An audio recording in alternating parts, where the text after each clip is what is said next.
Well, hello everyone. Welcome to this updated twist on the Wednesday night Bible studies that you may have grown up with.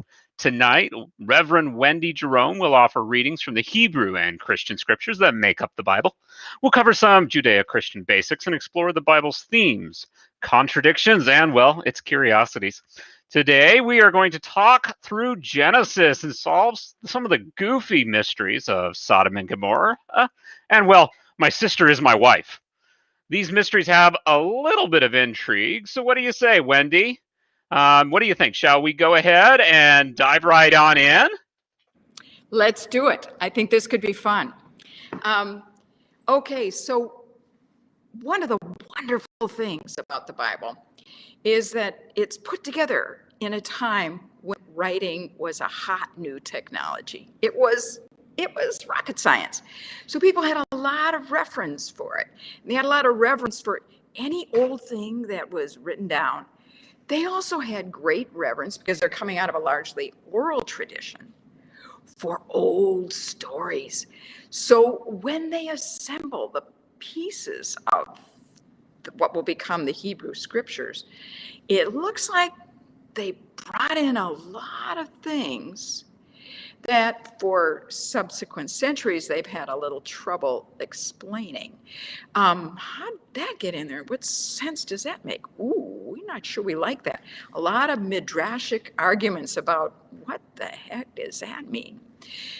We're just going to touch on two of those tonight. We're going to look at the story of Sodom and Gomorrah. Ooh, seedy. And the very titillating and unchivalric stories of the patriarchs abandoning their wives to the sexual devices of other monarchs. Okay, let's start with Sodom and Gomorrah, because we like Sodom and Gomorrah. Maybe I'll just read the passages for you. I'm going to not read the whole Genesis thing, but if you were flipping open your Bible, you'd look at Genesis 19, and I'm going to start with Genesis 19, 1 through 5. And two angels came to Sodom at even, and Lot sat in the gate of Sodom, and Lot saw them and rose up to meet them. And he fell down on his face to the earth, and he said, "Behold now, my lords, turn aside, I pray you, into your servant's house, and tarry all night, and wash your feet, and ye shall rise up early, and go on your way." And the angels said, "Nay, we will abide in the broad place all night."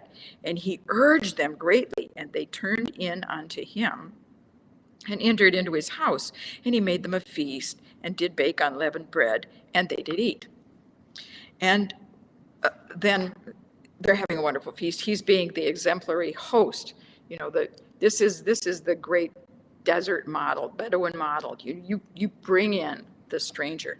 He's exemplary. But he seems to have been very concerned about leaving those two angels out in the city square. And now we're going to find out why.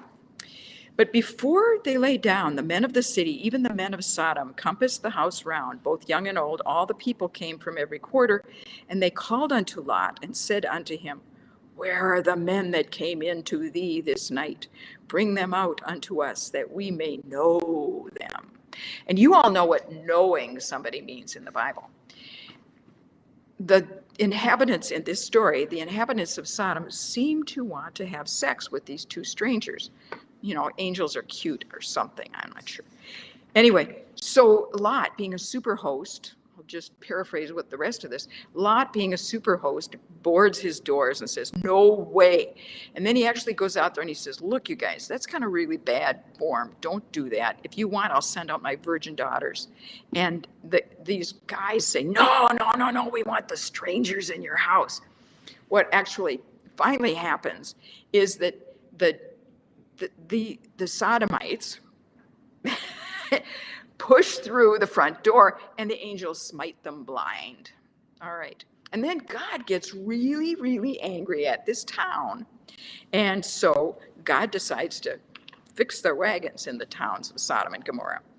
The sun was risen upon the earth when Lot came unto Zoar, because Lot and his family have been instructed by the angels to get out of this sinful town, escape into the desert if you can.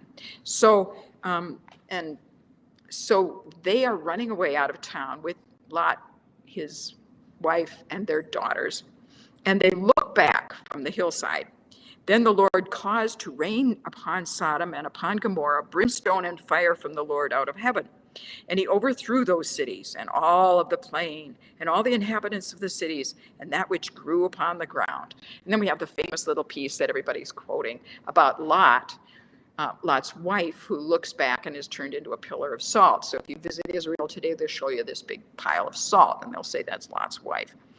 Well, there's a lot of salt all around that Dead Sea because it's full of salt, right?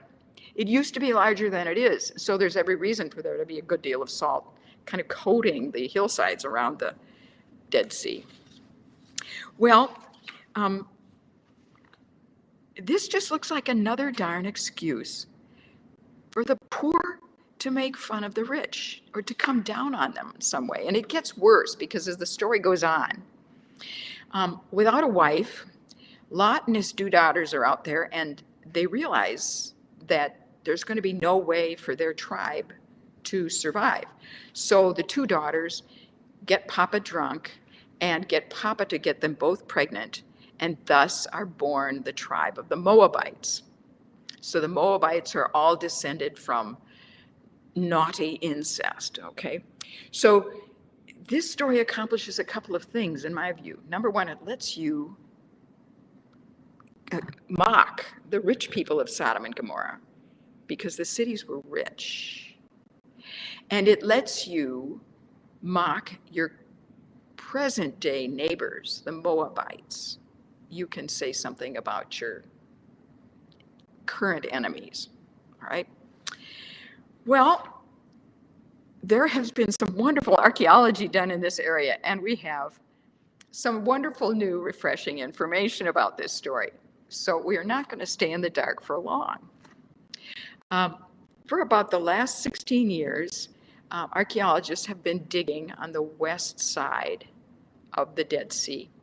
The whole area is very leaky and little springs come out, which is how the people who wrote the Dead Sea Scroll people at Qumran, they had a spring. And there are springs up in Jericho, which is at just where the Jordan River flows into the Dead Sea. And in fact, Herod had lots and lots of orange groves there growing on these beautiful freshwater springs.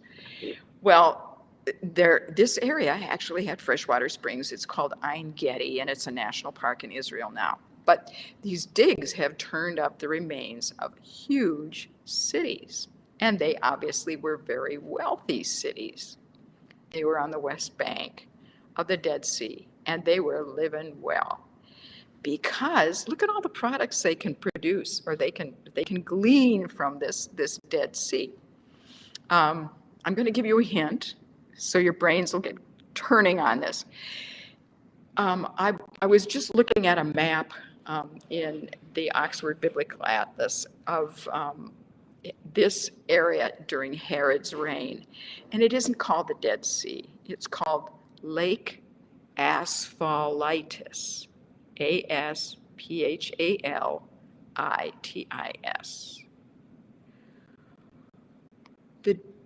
What we call the Dead Sea was much larger. Today it only covers 200 square miles. It is 1,000 feet deep at its deepest, and it goes nowhere, okay? So it's on, if you look at a map, and now I'm going to ask Justice Bovey to show us a map because I think this will bring it home to you.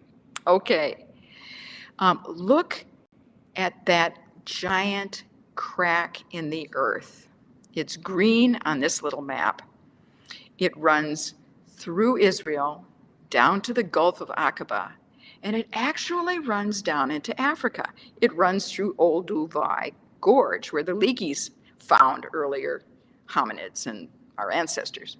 It is this on this same crack. There's volcanic activity at Kilimanjaro and other volcanic areas down in Africa. These are moving plates of the surface of the earth. On the right side of the map, I would say it would be Jordan. Jordan is moving north, and the coast of Israel is moving south. And it has been this way for some time. And you probably realized that as a kid looking at a map of the globe. How come the Red Sea is there? It didn't used to be there. No, it's made by these plates breaking up. Okay, so now you know there is a crevice, like the San Andreas Fault, running through Israel-Palestine. And you know it runs right under the Dead Sea. And you know that in Herod's time, it wasn't called the Dead Sea, it was called Lake Asphaltitis. Do you know what the people in these rich cities on the West Bank of the Dead Sea were collecting? Guesses? Should let you think for a second and savor your own intelligence here. Before I tell you what the archaeologists found,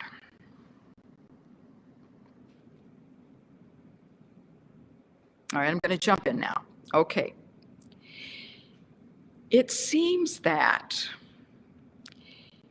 tar used to float to the surface of Lake Asphaltitis. This settlement on the west bank of the Dead Sea, huge, big, rich cities. These people were rich because they were harvesting salt and selling it all over the world. Everyone needs salt, and they're in a great location. They're just 20 miles from Jerusalem. They're close to the coast. The whole world needs salt. Definitely the inner country needs salt.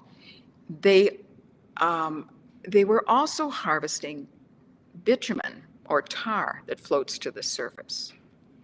And in the ancient world, everybody needed tar, because if you build a boat, a reed boat or a wooden boat, you have to caulk it. Everybody needs that tar. I'm waiting now that this is, and I don't want to leave you defenseless. You could read about this if you can get a hold of, or you can go on YouTube, or not YouTube, but you can go online and you can look at Archaeology Magazine, the May-June 2019 article by Sarah Toth Stubb, S-T-U-B, talks about these digs on the West Bank of the Dead Sea and how they have found these cities were fabulously wealthy because they had what everybody in the ancient world absolutely needed.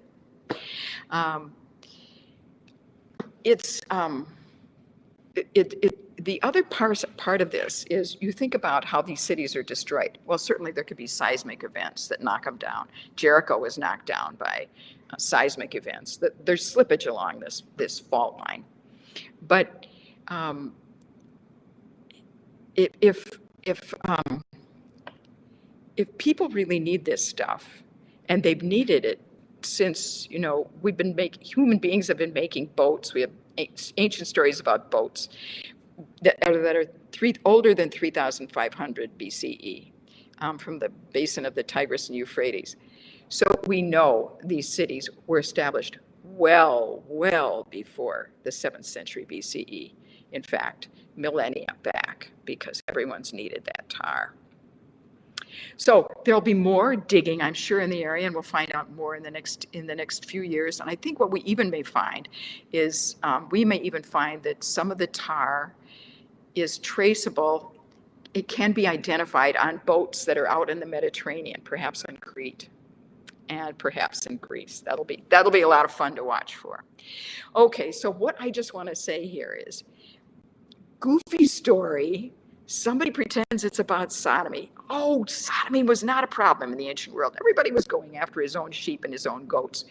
But if the part that's really worth holding on to is the part about the way the cities were destroyed. A warehouse full of tar does go up in flames, and seismic events will knock down a city. So somebody remembered this very old story about the cities having been richer, having gone up in flames, and it's always fun to talk about rich cities being destroyed. The wrath of the Lord is always good. It's just always fun. I'm willing to hear what wonderful thoughts you guys may have on this, but I want to go on to a couple other, well, there's 3 other funny little stories that we want to look at. Any thoughts anyone wants to share? How did you catch on to this when I told you that in Herod's time it was called Lake Asphaltitis? I bet you did. Okay. There are some funny stories in the as the patriarchs get off the ground. And you know who the patriarchs are. They're supposed to be, they're the retrojected ancestors of this people who are trying to form themselves and create a history, create a common identity. And so they retroject back a history and they declare that they had one ancestor. His name was Abraham. And he's the first one who talks with God. And God explains to him, I'm it. There's just one God. That's it. That's me. You stay in touch with me and I'll make you a great people. And your people as numerous as the stars. So Abraham is the first patriarch. Of course, he has a kid named Isaac, and Isaac has a kid named Jacob. And then from there we get Jacob's 12 sons, and we get the 12 tribes. Were there really 12 tribes? We don't know that there were really 12 related tribes. There may have been 12 sort of Bedouin groups that needed to be reunited, I'm not going to say reunited, that was a slip, that needed to be united in order to form a kingdom. So for political reasons, they were made into descendants of a set of 12 brothers.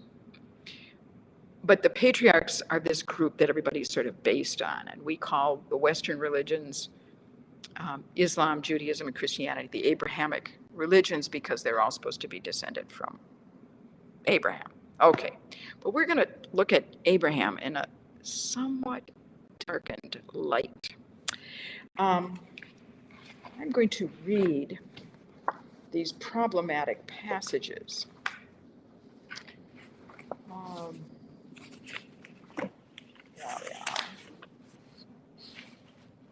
Here we are. And they'll be familiar to you. Abraham, if you recall, grew up in a town called Ur. Sometimes you hear it called Ur of the Chaldees. Well, there actually was a city of Ur. It was south of the city of Eridu. It was way down where the Tigris and Euphrates empty into the ocean. And something is said to be very ancient if it's very Ur. Because in the Western world, Ur is the oldest city, organized city that we know of. And indeed, it was very old. We're looking at, 4,000 BCE. And they start writing around 3,500 BCE. And their stories are fantastic. And they're, doing fantastic irrigation. And they have a wonderful mythology, which has a lot of influence on the Bible. But if you are creating a common identity, you're trying to create a Jewish common identity, you want to retroject back to the oldest thing you know about. So you have Abraham grow up in the city of Ur. I'm going to ask Justice to flip up a picture of the Tigris and Euphrates so you see where everything's coming from. You can see down on the southeast, you can see these 2 meandering rivers, the Tigris and the Euphrates, and they're running through,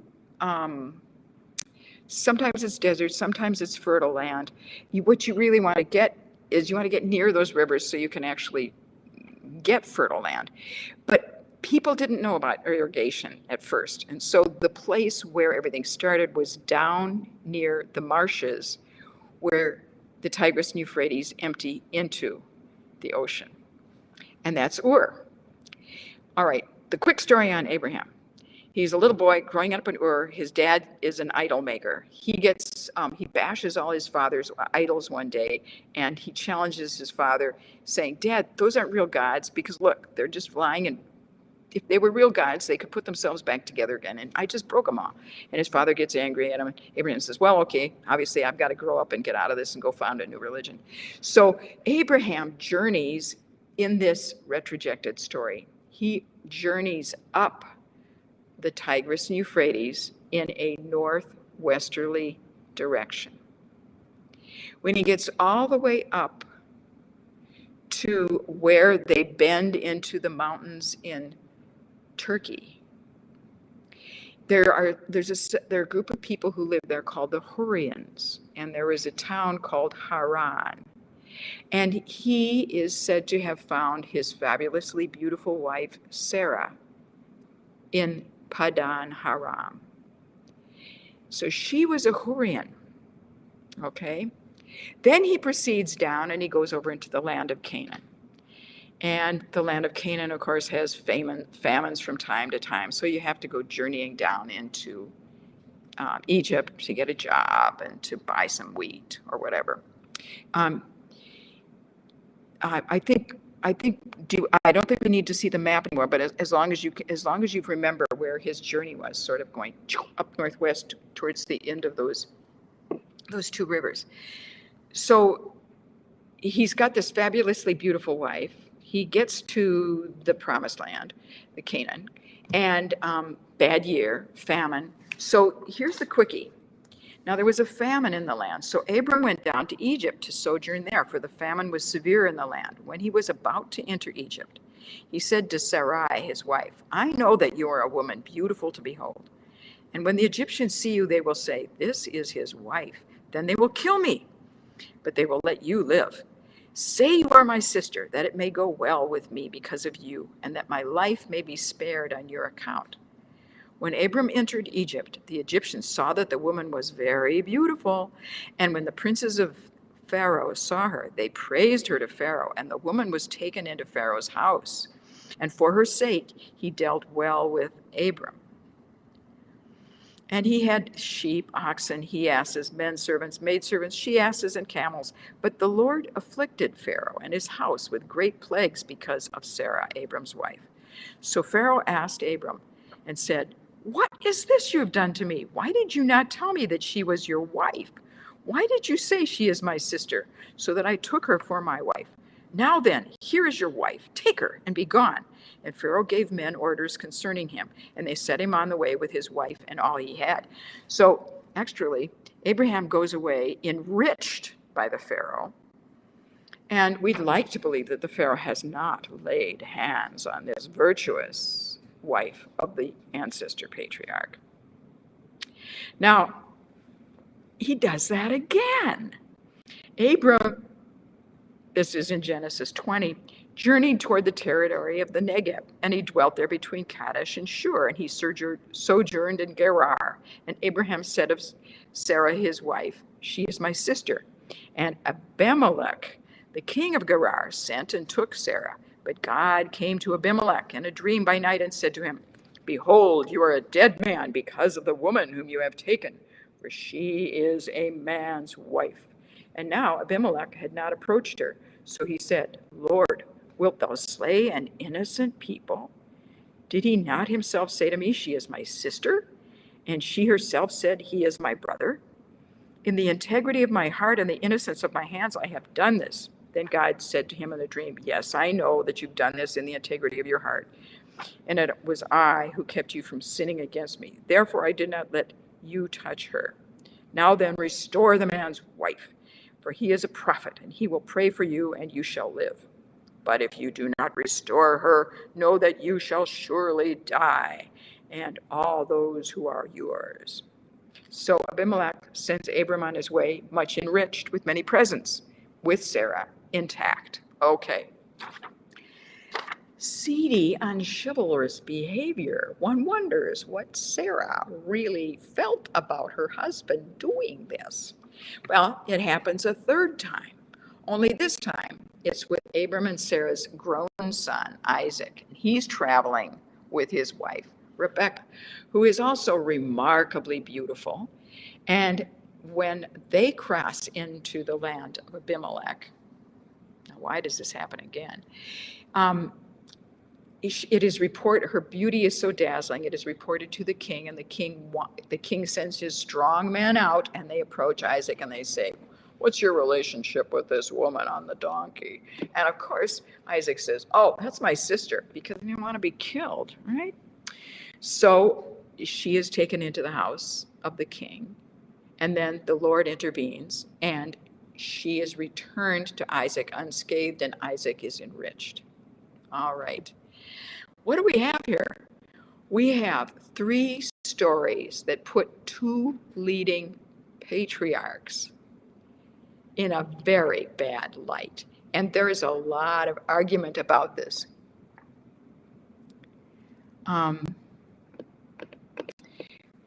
There's a lot, the Midrash is full of this. They're trying to make excuses for Abram. They're trying to say, well, maybe she was his half-sister. Maybe they had the same mother, but different fathers. No, that can't be true, because Abram came out of Ur, way down there, where the Tigris and Euphrates come from. And Sarah comes from the Hurrian country. She comes probably from the city of Haran or Padam Haran. Okay, ancient cities. Well,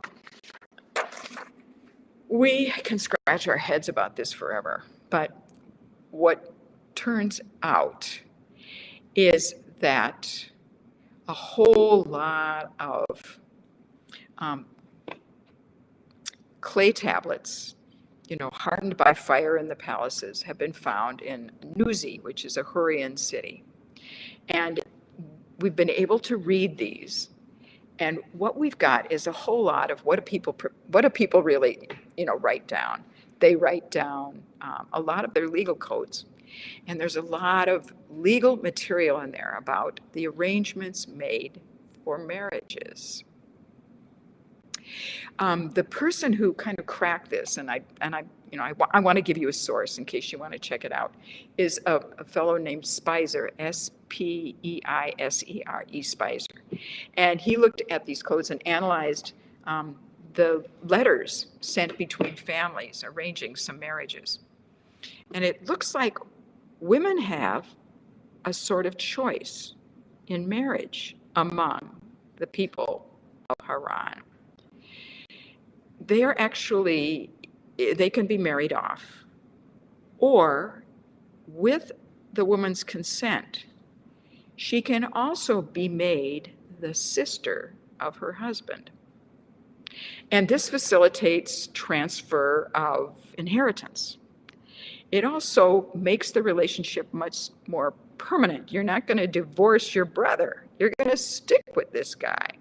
It's a little reminiscent of in very, very early England. I'm thinking, pre-Norman, way pre-Norman. There were Saxon marriage arrangements. A woman could marry a man for a year or marry him for life. It looks like these women of Haran had some say. Now, we don't know that that's necessarily true of the lower classes, but in the upper classes, women who would have an inheritance would have a stake in making sure that their wealth was going to the children they had created with this particular guy and not going back to their family, or having a stake in making sure that the relationship was going to be permanent. It has been, some people have said that what's really going on in these 3 stories is that unbeknownst to the gentlemen, maybe ladies, who later put together all these old oral tales, they don't realize that they're preserving women's trickster stories, coming from a culture where women had a little more power than they did in the cultures along the Mediterranean coast. I like to think that, but that may not be the truth. It may be, once again, it's all about wealth and where does it go? The concern of attorneys, of course. So there are explanations. We'd love to know more. We'll probably find more clay tablets. We'll probably find out more about the social customs of these people who predate by millennia the folks who are assembling the stories of the Bible. I've chattered and chattered on, and I'd love to hear some of your thoughts. Let's see, class issues in Sodom. Yeah. Ooh, yeah. Well, we can actually click right on in. We've got a statement from K. Williams Jones. So, when the cities were destroyed by earthquakes, tar fires, they blamed it on the wrath of God? Yes, they did. It's quite clear in here. God is angry because these people are sinful, because they're like, you can say they're sinful because they're crummy, they're lousy to strangers. You're supposed to show hospitality to strangers. And you can say they're sinful because they are practicing sodomy. Of course, people love titillating sexual stories. They love it. And here it is, preserved in the text. Yeah, God is angry at them because they're sinful. Well, and then the next question, were there other manifestations of class issues in Sodom and other cities other than the poor being able to mock the rich? Oh gosh, I'm sure there are. I think we find a lot of them. I mean, it is like today, I don't know. So I just was reading the New York Times tonight and reading about what we call the Javanka, the Jared Kushner and Ivanka Trump, how all eyes are on the upper class. The upper class seems to have the ability to do things. And in later biblical stories, I mean, Ruth is not rich, but like the story of Judith and Holofernes. Judith is rich. She's a rich widow. She can afford to cover herself in gold and go out and be dazzling and bring her servants and bring fancy food and entice the enemy general to come in and have tea with her. It seems the rich they get the spotlight. The rich get the spotlight. I'm thinking of even the story of Susanna. Susanna's husband is rich enough to have a whole garden where she can take a bath and be spied on by these evil old men. Poor women kind of don't make the big story. The exception might be Ruth, but she gets picked up by Boaz, who has estates and land.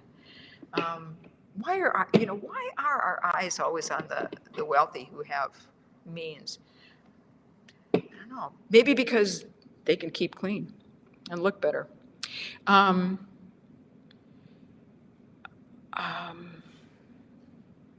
There's certainly, I mean, the competition between the rich and the poor certainly becomes much clearer by the time we get to the Greek scriptures, the New Testament. That is one of the major issues, and it's taken up big time by, in the Jewish tradition by Hillel and the literature he decides he's going to preserve, and it's taken up big time in the Jesus movement. The poor are champions, and in fact, we have every reason to believe that part of the reason Christianity spread is because of it was supporting the poor, and it was supporting slaves, and it was supporting women, the groups that were all stepped on. So it definitely, competition between the rich and the poor really, really comes to the fore by the time we get to the New Testament. A little less prominent in the Old. We do make fun of Jezebel and her husband when they are ruling the kingdoms. And we do know now that the Jezebel was married to, she's a Phoenician princess, and she's married into a very wealthy Jewish family. And in fact, that the Omrids marked the height of prosperity in ancient Judea. So, and then there's a sort of a tee-hee-hee that she falls off a balcony and gets eaten by dogs. Why are we making fun of her for her wealth? I don't like it. Seedy. But that is the other case I can really think of. Maybe you can think of others.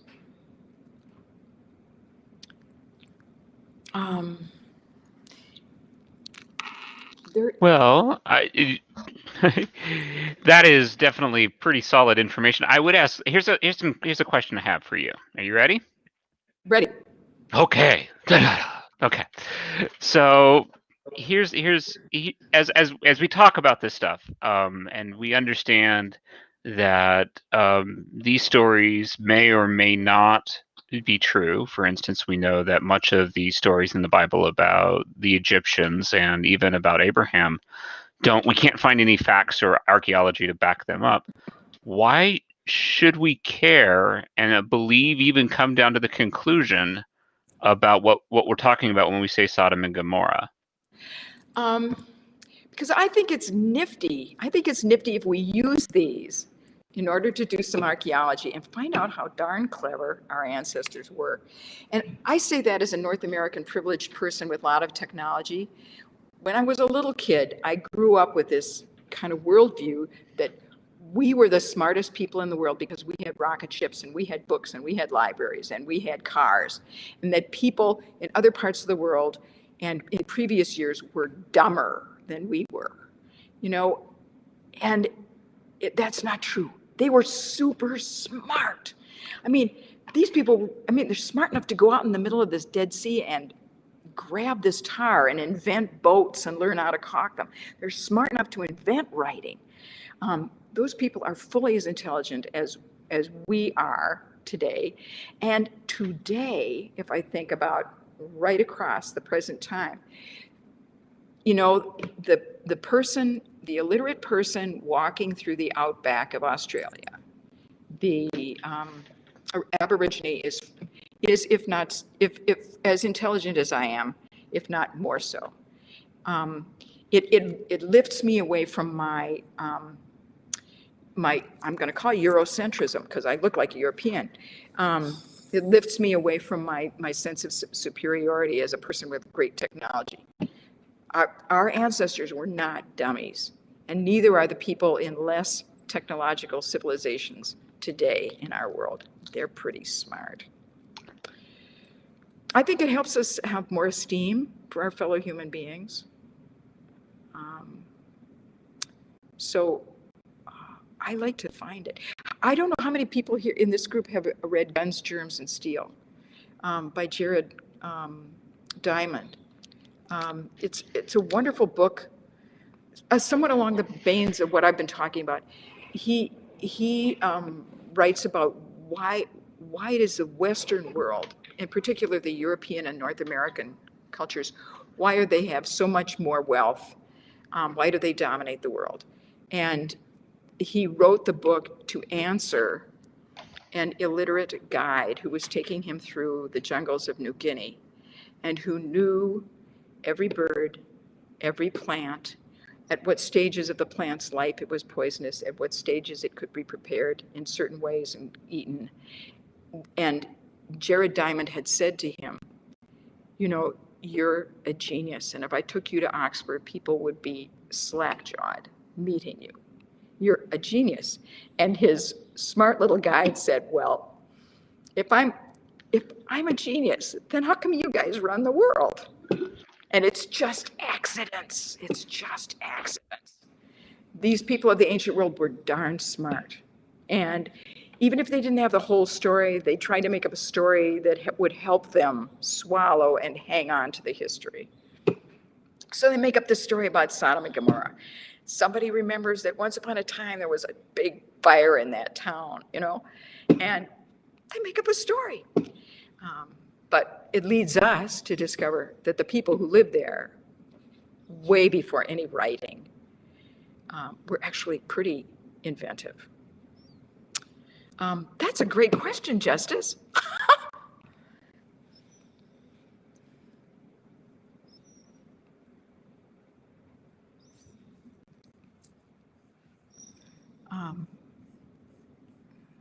Let's see.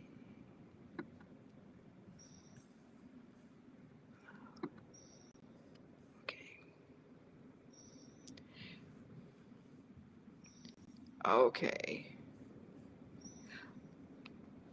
I'm not sure I'm audible.